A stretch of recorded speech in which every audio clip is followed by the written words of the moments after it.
देवगुरु बृहस्पति 11 नवंबर से वक्री हो रहे और 11 मार्च तक वो वक्री रहेंगे। लेकिन इनके गोचर को अगर देखा जाएगा तो फिलहाल 5 दिसंबर तक वो कर्क राशि में है, उसके बाद वो मिथुन राशि में प्रवेश करेंगे और लगभग 2 जून की जो तिथि है वो निकल के आ रही है जब वो अपना सामान्य ट्रांजिट करने लगेंगे कर्क राशि में। तो इस बार जो गुरु का ट्रांजिट है वो काफ़ी ज़्यादा इफेक्टिव भी है और काफ़ी ज़्यादा फास्ट चल रहे हैं गुरु गोचर में। तो इसका जो इफेक्ट होगा आपको काफ़ी स्ट्रांगली देखने को मिलेगा। इस वीडियो में अब हम मेष लगन के लिए बात कर रहे हैं। मेष लगन के लिए ये जो ट्रांजिट होने वाला है वो कैसे प्रभाव लाएगा।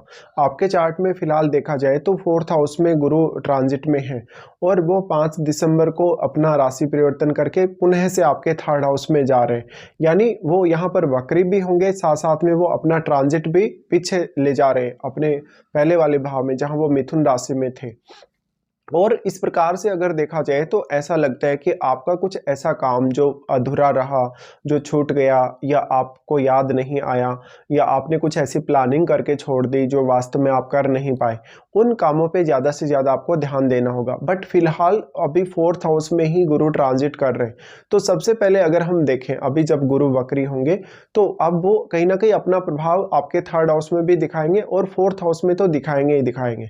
तो अगर देखा जाए फिलहाल क्योंकि वो आपके 4th हाउस में है, ऐसे में अपना घर परिवार से जुड़ा हुआ कोई भी कार्य है, प्रॉपर्टी वगैरह खरीदना हो, घर वगैरह खरीदना हो, परिवार के सदस्यों के साथ आपके रिश्ते हों या कहीं ना कहीं आपकी मदर, उनको आप बहुत ही ज़्यादा स्पिरिचुअल होते हुए देखेंगे। अगर मान लो आपका राहु या केतु जैसा ग्रह आपके 4th हाउस में बैठा है, इवन अगर मंगल जैसा ग्रह अगर 4th हाउस में बैठा है तो घर के सदस्यों के साथ उतने अच्छे संबंध आपके नहीं देखने को मिलेंगे। साथ में यहाँ पर अब आपको गुरु के वक्री होने से गुरु का जो पूर्ण रूप से इफेक्ट मिलना चाहिए वो देखने को कम मिलेगा, इसलिए आपको ज़्यादा एफर्ट्स करने होंगे और आपको भाग्य से भी कोई खास उम्मीद अभी नहीं करनी होगी। यहाँ गुरु आपके चार्ट में 9वें घर के स्वामी और मेष लगन के चार्ट के हिसाब से वो 12वें घर के स्वामी बनते हैं। 4th हाउस में अगर वो है तो वो फॉरेन सेटलमेंट के लिए बहुत अच्छी स्थिति दिखाते हैं। करियर में कोई भी नया फैसला लेना हो, कुछ भी नया सोचना हो, विचार करना हो या आगे 1-2 साल के लिए कुछ आपको प्लानिंग्स करनी हो, उनके लिए बहुत बेटर स्थिति हो सकती है। साथ साथ में अपनी खुद की एजुकेशन, अपनी हायर एजुकेशन या अपने परिवार के सदस्यों के लिए कुछ आप ऐसा करना चाहते हैं तो उसके लिए भी प्लानिंग कर सकते हो। गुरु यहाँ से अगर देखा जाए 4th हाउस में जब वो अभी ट्रांजिट कर रहे हैं तो वो आपके 8th हाउस को एस्पेक्ट कर रहे हैं। ऐसे में वो उन लोगों को काफ़ी मदद कर सकते हैं जिनका कोई भी प्रोफेशन 8th हाउस से जुड़ा है।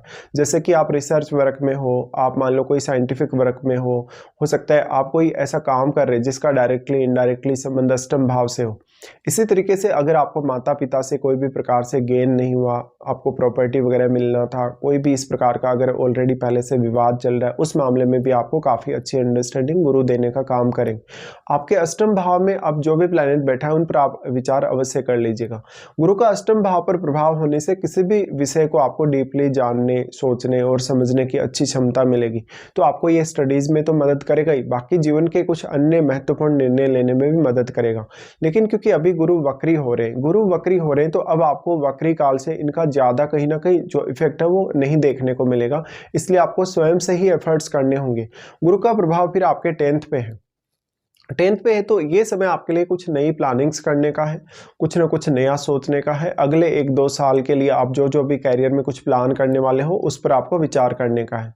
साथ ही यहाँ आपके 10th हाउस में बैठे हुए ग्रह पर भी विचार करिएगा और 10th हाउस में बैठा हुआ ग्रह तो यहाँ गुरु को प्रभावित भी करेगा अपनी दृष्टि से।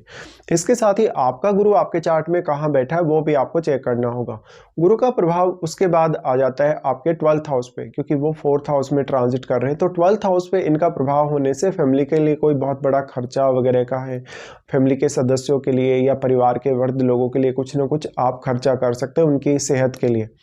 गुरु का 12वें भाव पे प्रभाव है तो विदेश सेटलमेंट जिनका भी रुका हुआ है, विदेश के लिए जिनको भी आगे अप्लाई करना है वीज़ा वगैरह, तो उनके लिए ये काफ़ी बेटर एक ट्रांजिट रहेगा।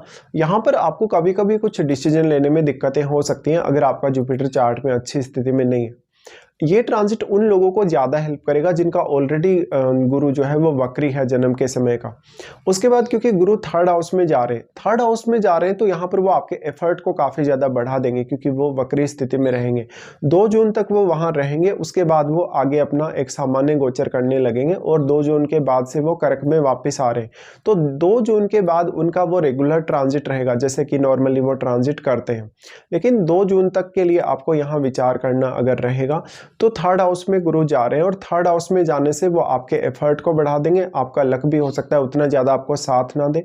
साथ साथ में आपका कम्युनिकेशन पर ज़्यादा जोर रहना चाहिए। किसी भी काम की आप प्लानिंग कैसे कर रहे हैं, बिजनेस करना है तो बिजनेस की प्लानिंग कैसे कर रहे हैं।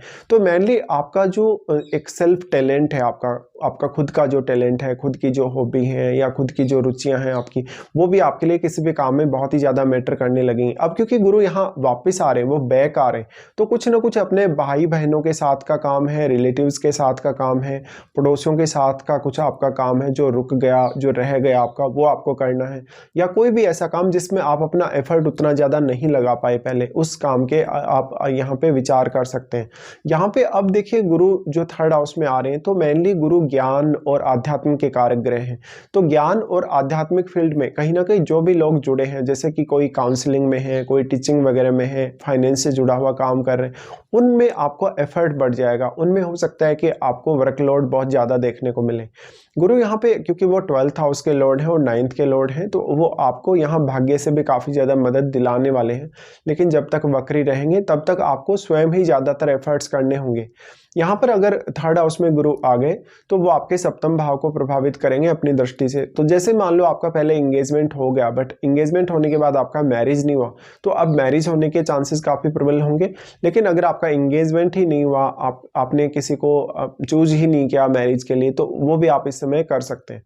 तो अपने बिजनेस के लिए बिजनेस पार्टनरशिप या मैरिज में पार्टनरशिप के लिए आप किसी पर भी इस समय विचार कर पाएंगे। साथ में आपका पब्लिक डीलिंग, क्योंकि इनका प्रभाव सप्तम पर है, तो पब्लिक डीलिंग के लिए अच्छा होगा। पब्लिक डीलिंग में आपको थोड़ी शुरुआत में लेकिन ज़्यादा मेहनत करनी होगी। उसके बाद गुरु का प्रभाव होगा अपने ही घर पे। अपने घर पे ये सर्वाधिक रूप से अच्छा प्रभाव आपको देखने को मिलेगा। लेकिन जब तक वो वक्री है तब तक आपको थोड़ा एफर्ट ज़्यादा करना पड़ सकता है। तो नवम भाव पे प्रभाव है, तो जिन जातकों को किसी अदर स्टेट में सेटल होना है या किसी अदर स्टेट का ट्रेवल करना है, कोई भी आध्यात्मिक या धार्मिक यात्रा करना है, हायर स्टडीज़ के लिए कोई ट्रेवल करना है, तो उसमें भी आपको गुरु हेल्प कर रहे हैं। तो आपको इस समय आगे के लिए ज़्यादातर जो प्लानिंग करनी है। उसके साथ ही नवम भाव में जो बैठा हुआ ग्रह है, अगर वो आपका बृहस्पति का एक मित्र ग्रह हुआ, तो आपको बृहस्पति यहाँ काफ़ी हद तक सपोर्ट कर सकते हैं। उसके बाद गुरु का यहाँ से दृष्टि आ जाता है 11th हाउस पे। देखिए वक्री होकर गुरु क्योंकि वो दृष्टि डाल रहे हैं 11th हाउस पे, तो जहाँ जहाँ भी आपका पैसा रुका है वो पैसा आपको मिलेगा।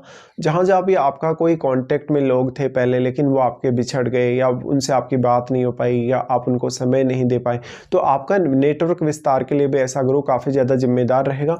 साथ में क्योंकि वो थर्ड में है अभी, मतलब वो थर्ड में रहेंगे उस समय, तो मुख्य रूप से आपका सेल्फ एफर्ट या आप कितना ज़्यादा लोगों के साथ कनेक्टिविटी में हैं, कितने ज़्यादा लोगों का आपका नेटवर्क है, वो आपके लिए बहुत ही मैटर करेगा। 11वें घर पे गुरु दृष्टि डालें तो वो आप में एक लीडरशिप की अच्छी क्षमता भी डेवलप करेंगे। तो इस हिसाब से आपको विचार करना है। तो मेनली ये वाला जो ट्रांजिट है, जब तक गुरु एक रेगुलर ट्रांजिट में नहीं आते कर्क राशि में, तब तक आपके पीछे जो मिथुन राशि में पहले जब गुरु आए थे उसके बाद से अभी तक जितने जितने कार्य आपके रुक गए, जिन जिन कार्यों में व्यवधान आ गया, उन पर आपको पुनः ध्यान देना और आपको इन फ्यूचर आगे के लिए अब प्लानिंग्स करना है लगभग 1-1.5 साल के लिए। तो इस हिसाब से आप देख सकते हो। बाकी आप अपने गुरु की प्लेसमेंट को जरूर अपने चार्ट में चेक करिएगा।